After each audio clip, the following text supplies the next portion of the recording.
한 주간 전도에 대한 말씀들을 나누고 있죠. 오늘은 전도의 책임이라는 제목으로 말씀을 생각해 보려고 합니다. 신앙인들에게 물었습니다. 여러분들은 가장 듣고 싶은 설교가 무엇입니까? 그랬더니 많은 신앙인들이 대답하기를 첫 번째는 축복에 대한 설교다 그랬습니다. 그리고 두 번째는 은사에 대한 설교를 듣고 싶다. 그리고 세 번째로 듣고 싶은 설교가 전도에 대한 설교였습니다. 그런데 반대로 이렇게 물어보았습니다. 그러면 어떤 설교를 들을 때에 가장 마음에 부담이 됩니까? 그랬더니 첫 번째는 회개에 대한 설교를 들을 때 마음에 부담이 됩니다. 그리고 두 번째는 헌금에 대한 설교를 들을 때 마음에 부담이 됩니다. 그리고 세 번째는 전도에 대한 설교를 들을 때 부담이 됩니다. 전도는 듣고 싶은 설교이기도 하지만 부담되는 설교이기도 한다라는 거예요. 하나님께서 이 한 주간 우리에게 사실 거룩한 부담감을 주십니다. 이 전도라는 것은 어저께도 말씀드렸지만 꼭 해야지 되지만 전도를 할 때마다 어렵다 하는 그러한 마음의 생각들 여전히 떨칠 수 없는 것 아니겠습니까? 그래서 어제도 우리의 마음으로부터 거룩한 동기의 변화가 있어야 된다 말씀드렸는데 오늘 우리에게도 하나님께서 이 어려운 전도 또 마음에 부담이 되는 전도 속에서 무엇이라고 말씀하시는지 듣고 모든 부담과 염려는 다 주님께 맡기고 주께서 주신 사명으로만 채워줄 수 있는 이 한 날 되시기를 축복합니다. 오늘 로마서 10장에 있는 바울은 이제 13절 말씀부터 이렇게 이야기합니다. 누구든지 주의 이름을 부르는 자는 구원을 받으리라. 주님의 이름을 부르는 자는 구원을 받는다. 기독교의 진리죠, 진리. 주님의 이름만 부르는 자들에게는 구원이 임할 줄로 믿습니다. 우리도 날마다 주님의 이름, 예수님의 이름을 불러야 되겠죠. 근데 먼저 기억해야 될 것이 있습니다. 여러분, 이 땅에 구원의 길은 오직 예수님밖에 없습니다. 오직 예수님 외에는 구원이 없어요. 예수님께서도 말씀하셨습니다. 내가 곧 길이요 진리요 생명이니 나로 말미암지 않고는 아버지께로 올 자가 없느니라. 오직 예수님으로 말미암지 않고는 아버지께로 갈 자가 없다 그랬어요. 사도행전 4장에는 이런 말씀이 있습니다. 다른 이로서는 구원을 얻을 수가 없다. 천하 모든 사람 중에 오직 구원을 얻을 만한 이름은 예수님밖에 없다. 이것이 성경이 우리에게 주신 말씀이라는 거예요. 오직 예수님의 이름을 부를 때만 구원이 우리에게 있죠. 여러분, 요즘에 심각한 것 중에 하나가 종교다원의 문제입니다. 얼마 전에 주일에 말씀을 나눌 때도 모든 신의 이름으로 기도합니다. 뭐 이런 이야기가 나온다 말씀드렸죠.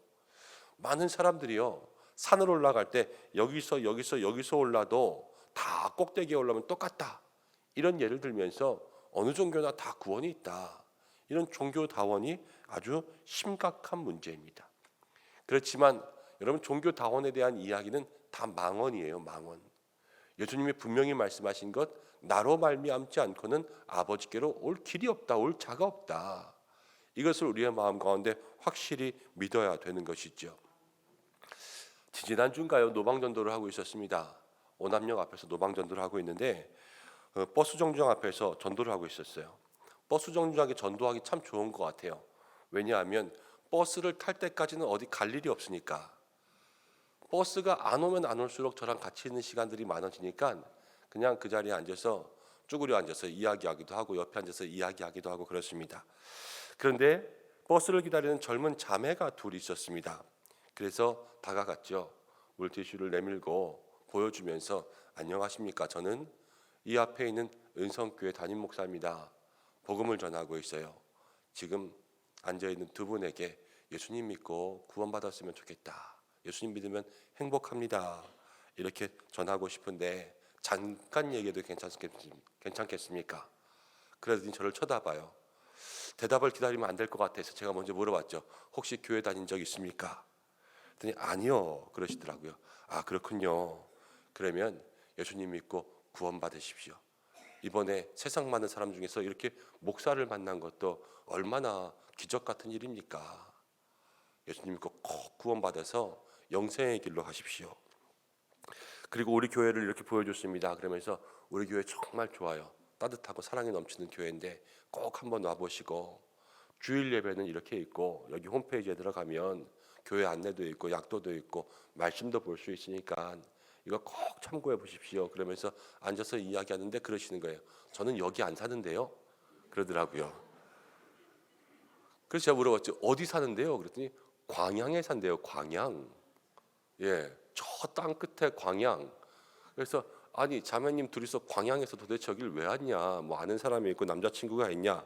그랬더니 그렇지 않고 서울 구경을 왔다가 템플 스테이를 하려고 요 옆에 봉선사 절이 있잖아요. 그래서 그냥 호텔에서 자는 것보다 템플 스테이를 한번 해보고 싶어서 인터넷 검색에다가 거기를 간다는 거예요. 그럼 원래 집안이 다 절에 다니냐 불교냐 그랬더니 그것도 아니래요. 그냥 템플 스테이를 하고 싶다는 것입니다. 그래서 제가 얘기했죠. 템플 스테이를 하되 거기 다 숲속이고 벌레 나오고 그러니까 절에 너무 오래 있지 마라. 그리고 그 옆에 국립수목원이 있으니까 너무 좋은데 아침에 일찍 일어나서 국립수목원을 가고 그리고 예약하는 사이트를 알려줬어요. 그리고 여기 가서 밥 먹고 여기 가서 커피 마시면 좋을 것 같다. 그러면서 쭉 얘기했습니다. 그리고 꼭 얘기하기로 이제 거기 있다가 광양에 가면 꼭 교회를 나가라. 오직 예수님밖에는 구원이 없는데 아직 젊고 많은 앞길들이 있을 때 기도해야 된다. 기도해야 된다. 오늘 여기서 서울 와서 아는 사람 한 명도 없는데 목사 만난 거 기적 아니냐? 하나님께서 당신들을 사랑하시니까 뜻이 있는 줄 알고 광양 가면 꼭 교회 다녀라. 그랬더니 생각해 볼게요. 그러면서 갔습니다. 자, 저는 그분들이 예수님에 대해서 아무것도 모르고 교회에 대해서 아무것도 모르고 구원의 길에 대해서 아무것도 모르고 기독교도 아니고 불교도 아니에요. 아무것도 모르는 그냥 무교예요. 무교. 그렇지만 그냥 템플스테이라는 것, 그 광고 홍보 같은 거 하나 보고 그 절에 가서 잔다는 거 아닙니까?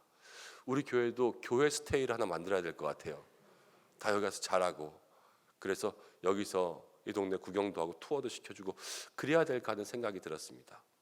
여러분 그런데 그분들에게 예수님에 대해서 이야기해 주는 사람이 한 명이라도 있었고 지금까지 교회 나가라 이렇게 그들을 권면하는 사람이 없었기 때문에 그들이 아무것도 모르고 있는 거 아닙니까? 예수님에 대해서 아는 것이 하나도 없다는 것은 누군가 이야기해 주는 게 없는 거예요. 누구도 전하지 않은 거죠. 여러분 그런데 누가 전해야 될까요? 그 사람들에게 그 자매들에게 누가 예수님에 대해서 이야기해 줘야 되겠습니까? 이미 구원의 은혜를 누린 예수님에 대해서 알고 있고 그 생명의 길에 초청받은 우리가 이 땅 가운데 복음을 전해야 될 전도의 책임을 가지고 있는 것입니다. 이 땅 가운데 있는 수많은 영혼들이 보지도 듣지도 그리고 누가 얘기해 주지도 않은 그 예수님께 어떻게 혼자 나올 수 있겠습니까? 교회 스스로 찾아오시는 분들도요. 다 이야기해보면 어렸을 때 교회에 나간 적이 있다든지 아니면 어머니가 기도하시는 것을 본 적이 있다든지 주변 가운데 누가 믿는 사람이 있는 것을 보고 듣고 한 적이 한 번이라도 있었기 때문에 교회에 나오고 싶은 마음이 있는 거예요. 어렵고 힘든 일이 있어서 정말 기도해야 되겠다. 그러면서 스스로 찾아와서 무릎 꿇고 눈물을 흘리며 기도하는 분들도 있습니다. 그렇지만 그분들도 이야기해 보면 어렸을 때부터 집안에 아니면 누군가가 그 기도의 일들과 하나님을 찾고 하나님의 이름을 그들에게 알려줬기 때문에 그 마음속에 그것들이 때가 돼서 열매를 맺히는 거예요. 다 하나님께서 하시는 것이죠. 우리가 복음을 전하는 데 있어서 반드시 기억해야 될 것이 있습니다. 이 구원의 길, 영생의 길, 복음을 전하는 길에는 반드시 전하는 사람이 있어야 된다는 거예요. 전하는 사람이 없으면 누구도 그 복음을 들을 수가 없죠. 부뚜막에 소금도 집어넣어야지 짜는 거고 아무리 기름진 땅이라도 거기에 씨를 뿌려야지 농사를 할 수 있는 거 아닙니까? 그래야 거둘 수 있는 거 아니겠어요? 가만히 두면 아무리 좋은 땅이라도 잡초만 무성하여서 쓸모없는 땅이 되어버리는 것 아니겠습니까? 여러분 복음도 마찬가지입니다. 반드시 누군가는 전해줘야 되고요. 반드시 누군가는 예수님에 대해서 알려줘야지만 그 다음에 무슨 일이 생기는 거죠. 오늘 우리가 먼저 믿는 자, 구원의 은혜를 받은 자로 이 전도의 책임이 우리 가운데 있음을 마음속에 기억하고 여러분 나로부터 복음이 전해지기 위한 하나님의 축복의 통로로 사용하여 주옵소서. 그러한 믿음의 기도가 오늘 우리들에게 있기를 간절히 소망합니다. 그러면 그 복음을 전하는데 전도의 책임을 여러분들은 언제 감당해야 되는가? 전도의 책임을 언제 감당해야 되는가? 여러분, 전도의 책임은 언제 감당해야 될까요? 바로 지금 감당해야 됩니다. 복음이라는 것은 긴박성이 있어요. 긴박성. 전도의 기회는요, 항상 열려있지 않습니다. 항상 열려있지 않다는 것은 언젠가는 닫힐 때가 있다는 거예요.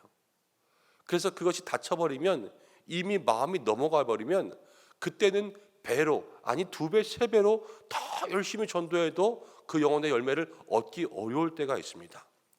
저는 지난주에 이 일이 있고 나서부터 생각날 때마다 그 광양에 있는 자매님들이 예수님 믿었으면 좋겠다 하고 마음속에 잠깐씩 기도하고 있습니다. 여러분, 한번 생각해 보십시오. 그 자매님들이 저를 안 만나고 절에 갔습니다. 그래서 템플 스테이를 하는데 목탁 치는 스님들을 만나실 거 아닙니까? 근데 스님 중에서 저처럼 잘생긴 사람이 있다고 한번 생각해 보세요. 그러면 그 자매님들이 예수님도 모르고 교회도 모르고 목사도 모르고 아무도 모릅니다. 그런데 여행을 갔다 집에 돌아가서 날마다 하는 이야기가 뭐겠어요? 아, 그 절에서 분위기도 좋고 누구도 만났고, 그리고 거기 있는 스님도 목탁 치고 있는데 참 잘생기지 않았냐. 농담을 하더라도 그런 농담을 할 거예요. 그렇지만 저는 저를 만난 게 절에 가기 전에 참 다행이라고 생각합니다. 길에서 버스 정류장에서 친구들에게도 얘기할 거 아닙니까? 목사님을 만났다. 근데 절에 가는 우리들에게 버스 타는 것도 알려주고, 어디서 밥 먹어라, 수목원을 가라, 어디 가면 좋다, 코스가 어떻게 된다, 어디에서 커피를 마셔라, 그리고 꼭 교회 나가라, 이러면서 이야기를 해줬다. 그런 이야기들이 마음속에 하나라도 있을 거 아닙니까? 그러면요, 가서도 다른 사람들에게도 그렇게 이야기할 수 있고, 혹시라도 또 그 주변에 교회 다니는 사람들을 만나면 그 교회 다니는 사람들도 그 자매들에게 전도할 수 있는 기회가 되는 거예요. 본인들이 그것을 통하여서 같이 이야기를 먼저 꺼내기 때문이죠. 여러분, 하나님께서 기회를 어떻게 사용하실지는 몰라요. 그렇지만 하나님께서 만나게 하셨으니까 반드시 언젠가는 그 영혼들에게 구원의 문을 열어주시겠지. 저랑은 짧게 5분, 10분 정도 이야기했지만 하나님은 그 속에서 벌써 50년, 100년 전부터 그들을 위한 계획들을 가지고 있었을 것이다. 마음속에 그런 생각이 들었습니다. 여러분, 복음은요, 때가 지나면 못 만나고 절에 가버렸으면 게임이 끝날 수도 있어요. 그렇지만 그때 만나게 하신 그때에 복음을 전하고 마음의 문을 열어야지만 우리가 예수님을 전하고 또 교회를 전할 수 있는 그러한 복음의 긴박성을 마음속에 기억할 수 있는 저와 여러분이 되어야 하는 것입니다. 복음의 때, 오늘 아침에도 마음속에 많이 고민했어요. 아, 비가 오면 어떡하나. 그런데 마음속에 오늘 아침에 만나야 될 사람은 오늘 아침에 못 나가면 못 만날 텐데, 그렇지 않습니까? 내일 점심에 만나야 될 사람을 우리가 점심에 안 나가면 못 만날 텐데, 여러분, 그때마다 하나님 예비하신 사람이 있는 거예요. 그래서 그 사람들을 위하여서 우리가 우리의 책임을 가지고 바로 주님께서 주신 마음에 있는 그때 그 즉시로 주님 앞에 순종하는 것, 그것이 모든 성도들이 마음속에 가지는 믿음의 책임이 되어야 될 줄로 믿습니다. 무디 목사님이 계셨어요. 그런데 이 무디 목사님의 전기를 읽다 보면, 무디 목사님 아주 훌륭하신 목사님인데요, 이 목사님 평생에 두고두고 후회하는 일이 한 가지 있다 그랬습니다. 그것은 무엇이냐? 시카고에서 집회를 했습니다.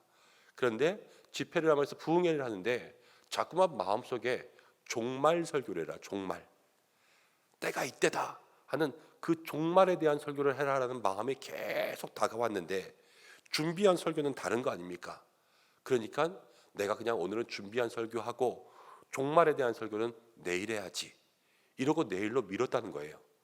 그런데 설교를 마치고 집회를 마치고 집에 가서 숙소에 가서 묵던 그날 밤, 여러분, 역사상에 남는 시카고 대화재라는 큰 화재가 그 집회 장소에서 일어났습니다.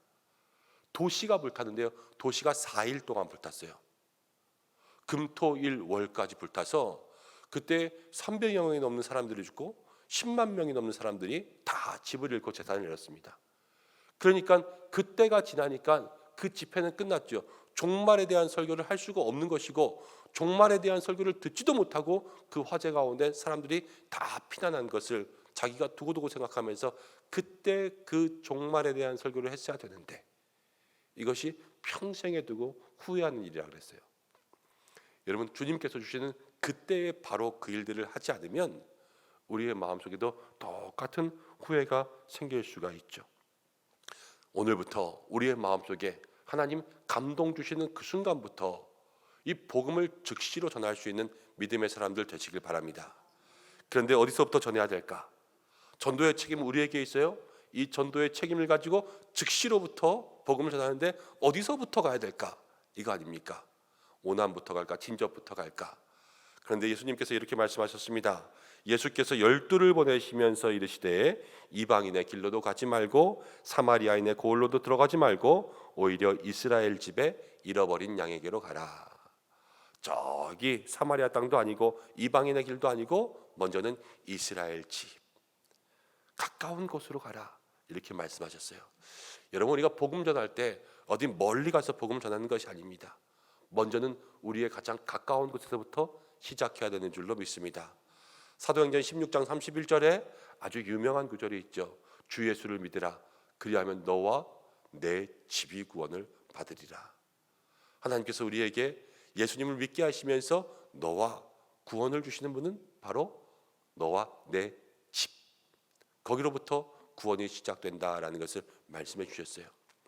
바로 우리의 가장 가까운 것으로부터 구원의 역사, 이 복음의 역사가 시작되는 것을 이야기하고 있죠.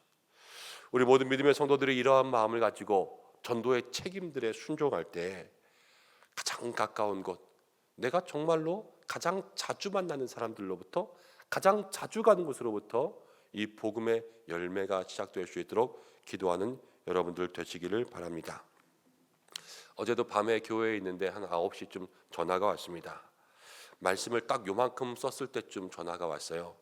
그래서 그분과 전화를 쭉 통화하면서 전화를 끊고 계산해 봤어요. 그랬더니 한 9년 전쯤에 제가 다른 교회에 있을 때 그 교회에서 새생명 축제를 할 때 제가 전도했던 분이었습니다. 그리고 그 다음부터 쭉 전화를 하는데 무슨 일이 있을 때마다 저한테 전화를 해요. 힘들고 어려운 일.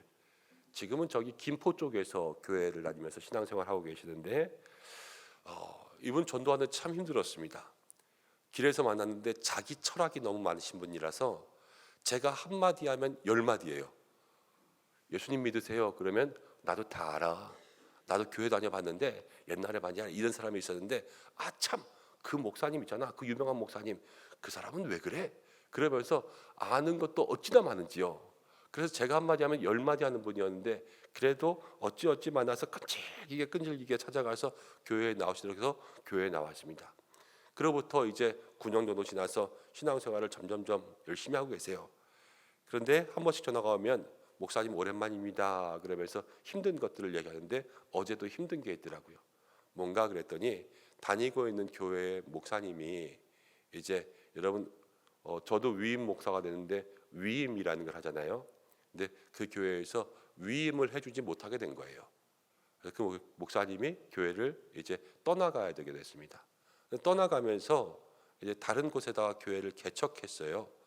그런데 그 목사님을 따라가시게 된 거예요. 그 목사님이 이제 그 성도님의 마음에는 그래도 늘 고맙고 감사했던 거죠. 그러면서 따라가다 보니까 사람이 많은 교회에 있다가 이제 조그만 교회에 가서 신앙생활하니까 마음이 좀 그렇잖아요. 처음에 마음과 달라질 수도 있고 목사님에 대한 연민도 생길 수가 있고 또 내가 여기 와서 또 개척교회 신앙생활하는 게 사실 많이 힘들고 어렵지 않습니까? 마음이 많이 나누어졌나 봐요. 그러면서 저한테 전화해서 목사님 제가 이렇게 하는 게 맞을까요? 라는 이야기를 하시더라고요. 그래서 이런저런 이야기를 다 하고 제가 마지막에는 그렇게 이야기했습니다. 거기에 가서 목사님하고 신앙생활하면서 이제는 목사님에게 말씀만 듣는 사람이 되지 말고 목사님을 잘 도와드리는 사람이 되라. 그래서 그 교회에서 적은 사람이 있을 때 적은 사람이기 때문에 일꾼도 필요하고 목사님을 위해서 기도해 줄 사람도 필요한데 이제는 그런 사람이 될 수 있도록 하면 하나님께서 이 기회를 통하여서 더 큰 은혜를 주실 것이다 라는 그러한 이야기를 나누고 잠깐 기도하고 끊었습니다. 여러분 한번 생각해 보십시오. 전하는 자가 있으니까요, 세상에서 잃어버림 받은 사람이 하나님을 믿게 되었어요. 그리고 하나님을 그냥 믿는 게 아니에요. 이제는 9년이 지나고 나서 다시 하나님께서 그 사람의 마음 가운데 역사하셔서 이제는 교회를 돕고 목회를 돕는 그러한 사람들로 세우시도록 하나님께서 이야기하게 하시고 기도를 시작하게 하신 줄로 믿습니다. 복음을 전하면요, 거기는 열매가 있는 거예요. 그 열매는 우리가 거두는 것이 아니라 하나님께서 다 이루어 가시는 거예요. 9년 전에 복음을 전한 그 사람이 지금 이렇게 될 줄 누가 알았습니까? 그리고 지금 하나님께서 이렇게 쓰실 줄 제가 예상이나 했었겠습니까? 여러분, 전도하면서 이 사람이 10년 뒤에 뭐가 되겠지 이러면서 전도하시는 분은 없잖아요. 지금 우리에게 있는 책임을 다할 때 그 책임을 통하여서 하나님의 모든 계획을 이루어 가시는 분은 정말로 전지전능하신 하나님께서 그 모든 역사를 이루어 가신다는 거예요. 그렇기에 오늘 우리도 주님 앞에 온전히 기도하고 우리에게 주신 전도의 책임을 위해서 쓰임 받을 수 있는 믿음의 사람이 되어야 될 줄로 믿습니다. 전하는 자가 있어야 듣는 자가 있고, 전하는 자가 있어야 믿음이 생기는 거 아니겠습니까? 이 모든 전하는 자의 책임이 저와 여러분들에게 있고, 누가 전할까? 오늘 내가 전하고, 그렇지 않습니까? 언제 전할까? 지금 전하고. 누구에게 전할까? 내가 만나는 가장 가까운 사람으로부터 복음을 전하며 나아갈 때 나머지 모든 건 다 하나님이 하시는 거예요. 모든 계획, 1년 후, 2년 후, 10년 후의 계획, 지금 전도하지 못해도 나중에 광양 가서 전도할 수도 있고, 지금 내가 이 사람 어떻게 쓸지 알지 못해도 하나님은 10년 후에 귀하게 쓰신다는 거예요. 이것들을 마음속에 기억하면서 오늘도 이 복음의 사명을 깊이 간직할 수 있는 여러분들 되시기를 주님의 이름으로 축복합니다. 우리 이 시간 함께 잠시 기도하겠습니다.